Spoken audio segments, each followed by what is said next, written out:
This is Anpin again from B-GHUD Academy. And as promised, I am here with a detailed video about the importance of headings and subheadings for your listening part A. As you all know, you have 30 seconds to go through your notes for your listening part A. And during this time, it's important that you look through the headings and subheadings. It will help you to catch the answers easily.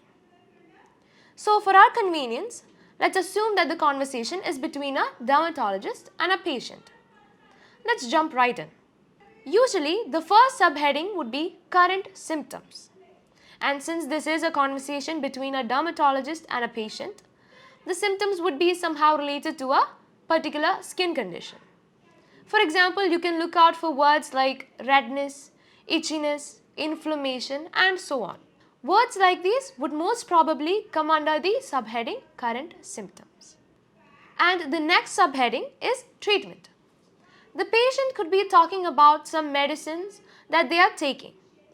And since this conversation is about a skin condition, the words could be lotion, ointments, creams, and so on.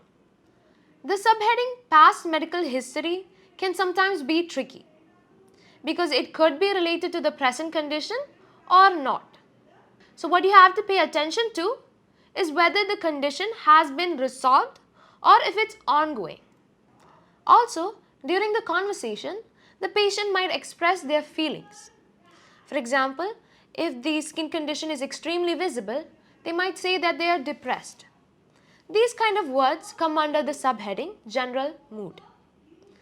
Finally, if the doctor requests the patient to undergo any further tests or investigations, it will come under the subheading recommended tests. Will definitely make it easier for you to find the answers correctly.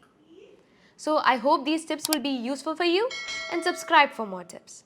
Thank you.